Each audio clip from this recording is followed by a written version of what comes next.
விவசாயி வந்து அவனோட உடம்பு கண்டிஷன் வந்து 100% பெர்ஃபெக்டாக இருந்தால் மட்டும்தான் அவனால் விவசாயம் பண்ண முடியும். ஆனால் என்ன சொல்கிறோம் அப்படின்னா, ஒரு விவசாய வீடுகளில் இருக்கிற ஒவ்வொரு வீடுகள்லையும் வீட்டுக்கு ஒருத்தனையாவது அரசு பணியாக மாற்றணும். நஞ்சை நட்டாச்சு அப்படின்னா அடுத்தால ஒரு 2-3 மாதத்துக்கு இங்கே வேலையே இல்லை. ஒரு சின்ன வழி என்ன அப்படின்னா, நாங்கள் வயலில் வேலை செஞ்சுட்டு ரேஷன் கடையில் போய் லைனில் நின்று அங்கே போய் ரேகை வைக்கும்போது எங்களோட ரேகை விழாது. நான் தான் ஒரு வீட்டில் ஒரு ஆள், நான் போய் ரேகை வைக்கும்போது என் ரேகை விழலைன்னா வேற ஆளை கூட்டு வரேன், இன்னொரு பக்கத்து வீட்டில் ஆளை கூட்டு வர முடியாது. கீழே அடிப்படையில் உருண்டு பிறண்டு எழுந்துச்சு வலி வேதனைகளோட பல துன்பங்களை உணர்ந்து தெரிஞ்ச ஒருத்தன் எழுந்து மேலே வரலாம் அப்படின்னா அவன் கண்டிப்பாக அந்த உலகத்தையே புரட்டி எறிவான்.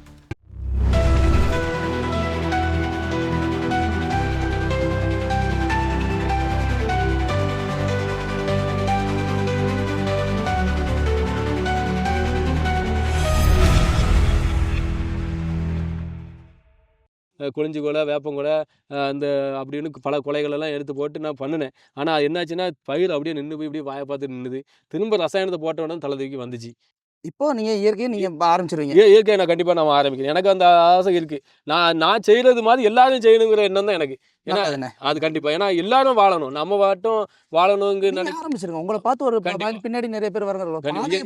போடுறவங்க ஆமாம், விதையா ஊறிடணும், விதையை போடுறோம். கண்டிப்பாக அதை நம்ம கண்டிப்பாக அந்த ஒரு விஷயத்த எனக்கு ரொம்ப நாளாக இருந்துகிட்டு இருக்கு. நான் போன தடவையே நான் இதை தான் முன்னெடுத்து செஞ்சது. அதில் தோத்துட்டோன்னு சொல்லி விலகி என்ன செய்ய மண் இப்படி ஆகி போச்சே அப்படின்னு. கண்டிப்பாக நாங்கள் அதுக்கான மாற்றத்தை நான் உருவாக்கி தான் ஆகணும். ஏன்னா எல்லாருக்குமான உணவு இறைவன் கொடுத்த ஒரு பெரிய ஒரு வரப்பிரசாதமான ஒரு பூமி நிலங்களெல்லாம் கொடுத்துருக்காரு அப்படின்னா விவசாயம் ஒரு கருவியாக வந்து பூமியில் செயல்பட வச்சிருக்கிறாரு. அந்த ஒரு மாற்றங்களை நம்ம வழியிலேருந்து ஆரம்பிக்கணுன்னாலும் எனக்கு அது கடவுள் கொடுத்த ஒரு பணியாக நான் செய்யணும்னு தான் நினச்சிருக்கேன். கடைசியாக இந்த இயற்கை விவசாயம் ஒரு போராளியாக, ஒரு எப்படி சொல்லணும்னா ஒரு ஆர்வலராக அரசாங்கத்துக்கு ஏதாவது கோரிக்கை வைக்கணும் அப்படின்னு நீங்கள் நினைக்கிறீங்களா? ஏதாவது வைக்க வேண்டியது இருக்கா? அதாவது இப்போ எப்படின்னா, இப்போ ஒரு விவசாயி இருக்கான்ல, விவசாயி வந்து அவனோட உடம்பு கண்டிஷன் வந்து 100% பெர்ஃபெக்டாக இருந்தால் மட்டும்தான் அவனால் விவசாயம் பண்ண முடியும். இன்னொன்று, அவனுக்கு ஏதாவது கையில் காலில் அடிபட்டாலோ அவனால் விவசாயத்துக்கு ரன் பண்ண முடியாது, வயலுக்கே போக முடியாது, வீட்டில் தான் இருக்கணும், முடங்கி கிடப்பான். ஆனால் இதே மாதிரி அவனுக்கு இப்போ பென்ஷன் கிடையாது, சம்பளம் கிடையாது, பென்ஷன்னா பிஎஃப் எதுவுமே கிடையாது. ரிட்டையர்ட் ஆனாலும் இவனுக்கு ரிட்டையர்டே கிடையாது, லைஃப்பில் அவன் வேலை செஞ்சுட்டு இருக்கலாம். ஆனால் இவனுக்கு எந்த ஒரு லாபம் என்ன அப்படின்னா, விவசாயத்தில் என்ன கிடைக்குதோ அதுக்கான சாப்பிட்டு வாழ்ந்துட்டு இருக்கிறான்னு தவிர மற்றபடி வேறு எதுவும் கிடையாது. ஆனால் இது என்னென்னா, மற்ற இடங்களில் கம்பெனிகளில் வேலை செய்கிறவங்களுக்கு அவங்களுக்கு வந்து இஎஸ்ஐ, பிஎஃப், மாதம் சம்பளம் முடிஞ்சால் எக்ஸ்பீரியன்ஸுக்கு தகுந்த போல் இதில் கிடைக்கும், பெனிஃபிட் கிடைக்கும், எல்லாமே இருக்குது. அதனால் இந்த விவசாய நிலங்களில் வேலை செய்கிறவங்க அன்றைக்கி விவசாயம் என்ன செய்யணுமோ செஞ்சுட்டு அதிலே செஞ்சு சாப்பிட்டு அப்படியே வாழ்ந்து போக வேண்டியதான். ஆனால் வெளி இடங்களில் இருக்கிறவங்க நல்லா வசதியாக வாழ்ந்துட்டுருங்க. ஏன்னா அவங்களுக்கு எல்லாம் கிடைக்குது, இங்கே கிடைக்கல. ஏன்னா அவனுக்கு தேவையானதை அவனே உற்பத்தி பண்ணிக்கிட்டுறான், அவங்களுக்கு தேவையானதை மற்ற இடங்களில் தேடி போய் பண்ணுறாங்க. இதுதான் ஒன்று. ஆனால் நான் என்ன நினைக்கிறேன் அப்படின்னா, நம்ம விவசாய நிலங்களில் பாடுபடுகிற விவசாய பெருமக்கள் எல்லாருக்குமே வந்து ஒரு அரசு வேலையாக மாற்றினா ரொம்ப நல்லாயிருக்கும். ஏன்னா வீட்டுக்கு ஒரு ஆள் சாத்தியமா? விவசாயிக்கு வந்து இன்னைக்கு எதுக்கு சொல்ல வரானா, அன்றைக்கி நிறைய இடங்களில் கஷ்டப்பட்ட மக்களுக்கு வந்து விவசாய நிலங்களில் வாழ்கிறவங்க எல்லாத்துக்குமே வந்து இலவசம்னு கொடுக்குறாங்கல்ல. இப்போ வந்து ஒரு விவசாயியை வந்து இன்றைக்கி அரசு பணியாக மாற்றுறது கஷ்டம், சாத்தியம் இல்லை. ரொம்ப எல்லாத்தையும் மாற்ற முடியாது. வீட்டுக்கு 10 பேர் 5 பேர் இருப்பாங்க, பழைய வீடு கிராம பகுதிகளில் எல்லாத்தையும் அரசு வேலையை மாற்ற முடியாது. ஆனால் என்ன சொல்கிறோம் அப்படின்னா, ஒரு விவசாய வீடுகளில் இருக்கிற ஒவ்வொரு வீடுகள்லையும் வீட்டுக்கு ஒருத்தனையாவது அரசு பணியாக மாற்றணும். இது இப்படி யோசிச்சு பார்ப்போம். விவசாயம் மாத்திரம் ஒரு பெரிய பணி, ரொம்ப சிம்பிளாக. இப்போ 100 நாள் வேலை திட்டத்துக்கு வந்து அரசு வந்து 100 நாள் வேலை திட்டத்துக்கு ஒரு அமௌண்ட்டு கொடுக்குறாங்க, 100 ரூபா 150 ரூபா அந்த மாதிரி கொடுக்குறாங்க இல்லையா? இதே மாதிரி நமக்கு ஒரு ஆதார் கார்டுன்னு கொடுத்துட்டு இந்திய குடிமகன் அப்படின்னு ஒரு ஆதார் கார்டை வச்சுட்டு இன்றைக்கி எல்லாமே பண்ணுறாங்க இல்லையா? ஒரு வேளை மாற்று சிந்தனை எனக்கு நீங்கள் சொன்னதை வச்சு தோணும்போது, விவசாய அட்டைன்னு ஒன்று வச்சு விவசாயம் பார்க்குறவருக்கு, இப்போ இந்த நிலத்தில் வேலை பார்க்குற அந்த நிலக்கிழாரை வந்து விவசாய அட்டை மாதிரி ஒன்று கொடுத்து இவங்க தான் இந்த விவசாயம் பார்க்க வருவாங்க, இவங்களுக்கு வந்து மாதமானா ஒரு மானியம் ஒரு 1000, இப்போ 1000 கொடுக்குற பெண்களுக்கு 1000 மானிய தொகை கொடுக்குற மாதிரி ஒரு 2000, அந்த மாதிரி ஒரு விவசாய அட்டையை கொடுத்து விவசாயிகளுக்குன்னு மானிய தொகைன்னு ஒன்று கொடுத்தா அந்த விவசாயம் வளர்ச்சி அடையும் நம்புறீங்களா? ஆனால் இப்பவுமே மானியம் இருக்குது, ஆல்ரெடி இப்பவுமே கரண்டில் தான் இருக்குது. விவசாயத்தில் நமக்கு பட்டா பத்திரம் அடங்கல் எல்லாம் கொடுத்தாச்சுன்னா கவர்மெண்ட் இப்போ மானியம் கொடுக்காங்களே. அது மானியம் சொல்ல, ஒரு விவசாயிங்கிறது எல்லாருமே எல்லாருமே நல்லா வச்சிருக்க போகிறது இல்லை. விவசாய கூலி இருக்காங்கல்ல. ஆமாம். இப்போ அவங்களுக்கு என்ன வாழ்வாதாரம் இருக்குது? விவசாயம் நல்லா நீங்கள் வச்சிருக்கீங்க, அதனால உங்களுக்கு மானியம் கிடைக்கிறோம். வேலைக்கு போகிறவங்களுக்கு கிடைக்காதுல்ல. அதே இடத்துல ஒரு விவசாய அட்டை இருக்குது அப்படின்னா அவங்களுக்கு ஒரு மானியம் கிடைக்கும்ல. கண்டிப்பாக. இப்போ நீங்கள் வந்து நீங்கள் உங்கள் நிலத்துல இது பயிரிடுறீங்க, உங்கள் நிலத்துக்கு வந்து ஆள் கூலிக்கு வந்து ஒரு 5 பேர் வராங்க. அந்த 5 பேருக்கு விவசாய அட்டை இருக்குது. நீங்கள் அந்த 5 பேர் வந்து என் பண்ணையில் தான் வேலை பார்க்குறாங்க, என் நிலத்துல தான் வேலை பார்க்குறாங்கன்னு நீங்கள் எழுதி கொடுத்துட்டீங்கன்னா அவங்களுக்கு மானியம் கிடைக்கும்ல. கண்டிப்பாக அது மாதிரியான விவசாய அட்டை அந்த மாதிரியான ஒரு விஷயங்கள் பண்ணால் எப்படி? அது நல்லா தான் இருக்கும். ஏன்னா இப்போ நிறைய விவசாய வேலைகளுக்கு போகிறது வந்து ஏன்னா இருந்து விவசாயம் பண்ணுற மக்கள் யாருமே இன்றைக்கி வேலை செய்யலை. ஏன்னா விவசாய வேலைகள் செய்கிற மக்கள் தான் நிறைய பேர் விவசாய நிலங்களை போய் உண்டு பண்ணி அந்த நிலங்களை வந்து பராமரித்து விவசாய நிலங்களை வந்து பக்காவாக ஒரு இடங்களை உருவாக்குறாங்க. ஆனால் அவங்களுக்கு வாழ்வாதாரங்கள் எதுவுமே இல்லை. ஆனால் அவங்களுக்கோட வாழ்வாதாரம் என்ன இருக்குது அப்படின்னா அன்றாட பொழப்பை வேலை செஞ்சு அன்றாட பொழுது கழிச்சிக்கிட்டு இருக்கிற நிலைப்பாடு தான் இருக்குது. ஆனால் அவங்களுக்கு ஒரு கவர்மெண்ட்லேருந்து எல்லாத்துக்குமே அதாவது விவசாயம் சார்ந்து வேலை செய்கிற எல்லா மக்களுக்குமே வந்து ஒரு விவசாய அட்டை இது மாதிரி அவங்களுக்கு ஏதாவது பிரயோஜனப்படுற மாதிரி நாளடைவில் அவங்க பிள்ளைகளுக்கோ ஒரு கல்யாணத்துக்கோ ஏதாவது ஒரு பிரயோஜனப்படுறதுக்கு மாதிரியான ஒரு அமைப்பு இருந்தால் ரொம்ப நல்லது. ஏன்னா எங்களுக்கு மாதிரி நிறைய மக்கள் வந்து இன்றைக்கி ஒரு நஞ்சை நட்டாச்சு அப்படின்னா அடுத்தால ஒரு 2-3 மாதத்துக்கு இங்கே வேலையே இல்லை. அப்போ அந்த நேரத்தில் இவங்களுக்கு வந்து வேலைக்கான வழிமுறைகள் எதாவது இருக்குமா அப்படின்னா அங்கே எதுவுமே இல்லை, சும்மா தான் பார்த்துக்கிட்டு இருக்கணும். அப்போ நம்ம வந்து அந்த நேரங்களில் வந்து யார்கிட்ட போய் அவங்க சாப்பாடுக்கு அன்றாட தேவைக்கானது போய் நிற்க முடியும். ஆனால் இதில் ஒரு கொடுமை என்ன அப்படின்னா விவசாயம் வேலை செய்கிறது எங்களுக்கான ஒரு சின்ன வழி என்ன அப்படின்னா நாங்கள் வயலில் வேலை செஞ்சுட்டு ரேஷன் கடையில் போய் லைனில் நின்று அங்கே போய் ரேகை வைக்கும்போது எங்களோட ரேகை விழாது.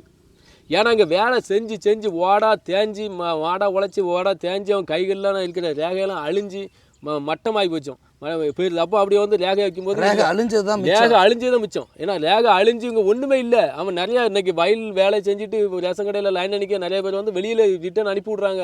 ஏன்னா ஒரு ரேகை உள்ள வேற ஆளை கூட்டுவாங்க. அவனை யாரை கூட்டு வர முடியும்? நான் தான் ஒரு வீட்டில் உள்ள ஒரு ஆள், நான் போய் ரேகை வைக்கும்போது என் ரேகை விழலைன்னா வேற ஆளை கூட்டு வரேன், இன்னொரு பக்கத்து வீட்டிலே ஆளை கூட்டு வர முடியாது.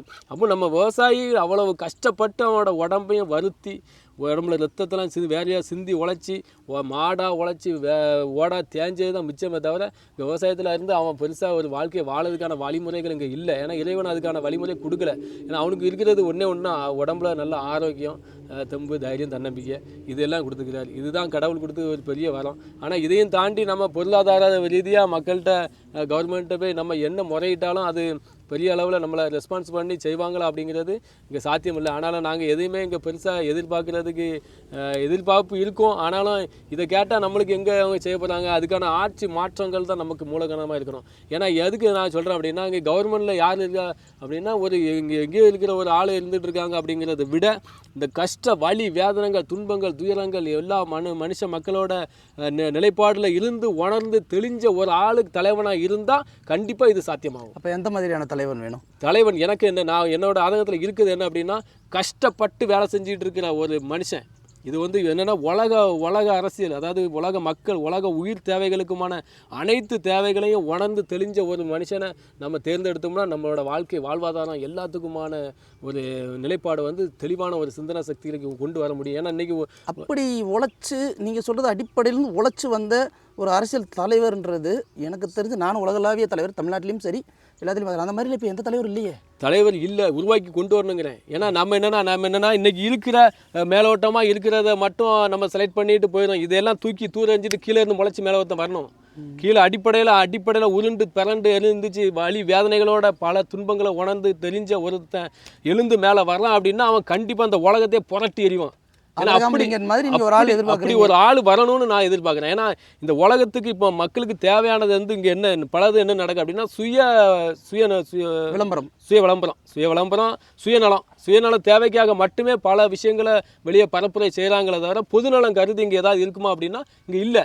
அதனால் நம்ம மக்களோட நலம் கருதி பலருக்கும் பல விஷயங்களும் நல்ல விஷயங்களாக கடந்து சேரணும், எல்லோரும் நல்லா இருக்கணும் அப்படிங்கிற நல்ல எண்ணமும் நல்ல சிந்தனையும் நல்ல செயலும் ஒரு மனுஷன்கிட்ட இருக்கிற ஒரு ஆள் எழுந்து மேலே ஆட்சி அதிகாரத்தில் உட்காந்தாச்சு அப்படின்னா உலக மக்கள் எவனுமே பஞ்ச பசி பட்டினி கடந்து சாவாமல் அவ்வளோ பேரும் தலை துவங்கி சிறப்பான ஒரு வாழ்க்கையை வாழறதுக்கான வழிமுறை கிடைக்கும். அதுக்கான வழி கண்டிப்பாக சீக்கிரத்தில் பிறக்குங்கிறது தான் பெரிய ஒரு எதிர்பார்ப்பு. ஏன்னா எல்லாத்துக்கும் ஆனதில்ல. ஏன்னா உயிர் தேவைகள் அனைத்தையும் நம்ம அழிச்சிட்டு நம்ம காடு நகரங்களில் இருக்கிற இருக்கிற மக்களை எல்லாருமே வந்து எல்லாரும் சமத்துவ உணர்வோடு ஒரு வாழறதுக்கான ஒரு சமத்துவ உணர்வு எல்லாத்துக்கும் இருக்கணும். இன்றைக்கி சிட்டியில் இருக்கிறவன் உயர்ந்தவன், கிராமத்தில் இருக்கிறவன் பட்டிக்காட்டான் கிராமத்தான் அவர் அப்படின்னு சொல்லி புறக்கணித்து பேசுகிற காலங்களெல்லாம் கடந்து ஒரு பெரிய ஒரு சமத்துவ உணர்வான ஒரு வாழ்க்கை இந்த உலகத்தில் உருவாகணுங்கிறது தான் பெரிய ஒரு ஆசை இருக்குது. ஏன்னா இன்றைக்கி ஒரு காலம் மாறும். இன்றைக்கி சிட்டி நகரங்களெல்லாம் இருக்க வீடு இல்லாமல் பிதுங்கி வலிஞ்சு கிராமப்புறங்களை தேடி வரக்கூடிய ஒரு காலம் வரும். ஏன்னா நாடு பெருத்து காடு நாடாகும்னு இறைவன் சொல்லியிருக்காரு. அது கண்டிப்பாக நடந்தே தீரும். ஏன்னா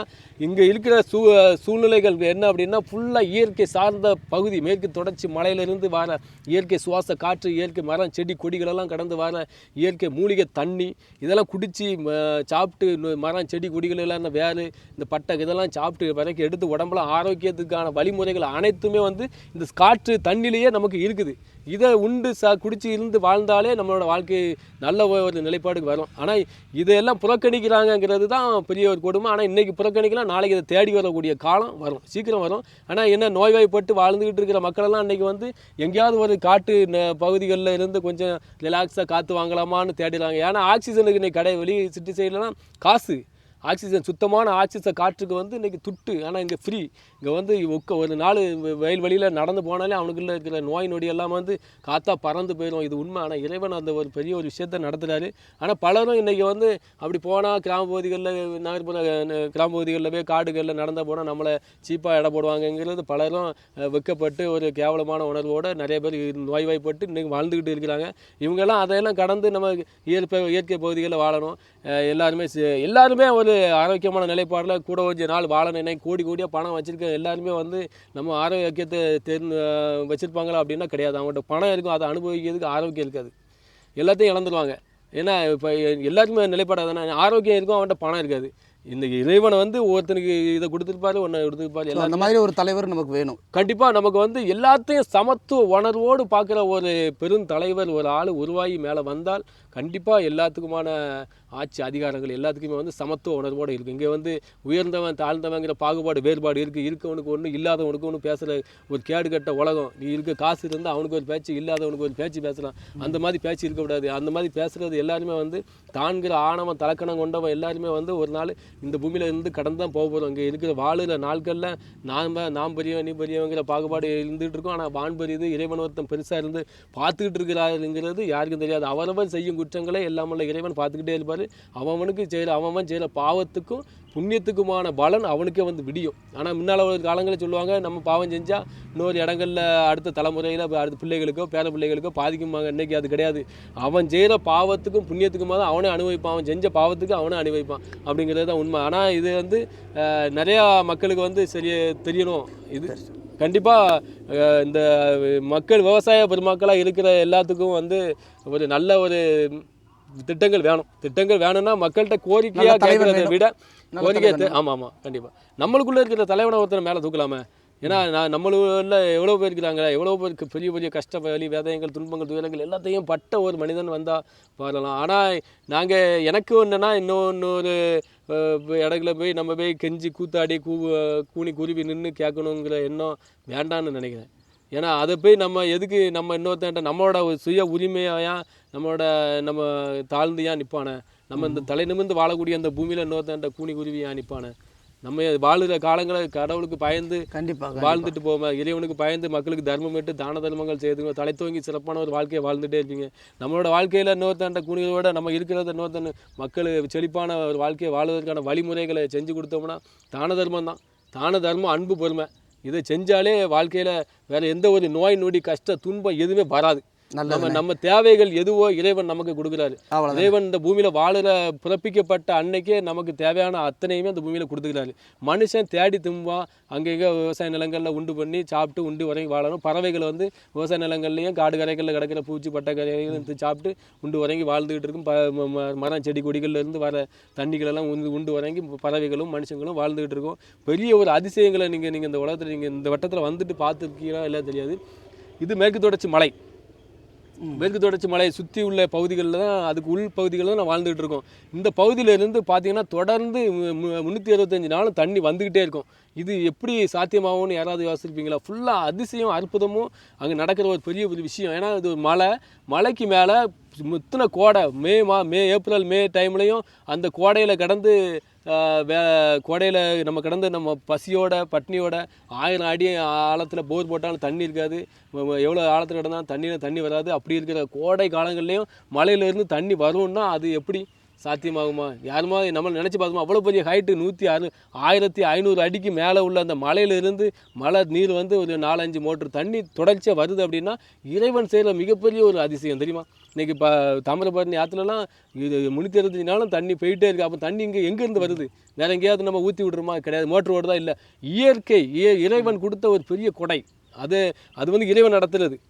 அது மாதிரி தான் மனுஷனுக்கும் அதுக்கு தேவையானது தான், மனுஷனுக்கு தேவையானது தான் இறைவன் இந்த பூமியில் தண்ணி, நிலம், நீர், நெருப்பு, காற்று, ஆகாயம், இந்த 5 பூதங்களால் உருவானது தான் மனித உடல். இந்த 5 பூதங்களாக மனித உடலுக்குள்ளே 5 புலங்களாகிய இறைவன் தான் உள்ள இருக்கிறார். உள்ள வந்து ஒரு தாமரை இதழ் போன்ற ஒரு இதயத்துக்குள்ளே நமக்குள்ளே இருந்து வாசம் பண்ணிக்கிட்டு நம்ம என்னென்ன செய்யணுமோ அதை நல்லது செஞ்சால் நல்லது. இன்றைக்கி போகிற பாதையில் நல்லதும் கெட்டதும் இருக்கும். அது நல்லதே கடந்து செஞ்சுட்டே போயிட்டு இருந்தோம்னா இந்த நல்லதை மட்டுமே எல்லோரும் செய்வோம். நீங்கள் நிறைய நல்ல விஷயங்கள் சொன்னீங்க. இந்த இயற்கை சார்ந்தோம், இறைவன் சார்ந்தோம், அதே மாதிரி உங்களுடைய ஆதங்கத்தையும் நிறையவே பகிர்ந்துக்கிட்டீங்க. இது ஒரு அழகான ரம்மியமான இடத்துல ஒரு விவசாயி கூட இவ்வளோ தூரம் நாங்கள் பேசுகிறதுல அன்லிமிட்டெட் டாக்ஸ் எங்களோட யூடியூப் சேனல் வந்து உண்மையிலே ரொம்ப பெருமிதப்படுது, ரொம்ப பெருமையாக இருக்குது. ரொம்ப நன்றிண்ணே. சரி, ஓகே, சரி.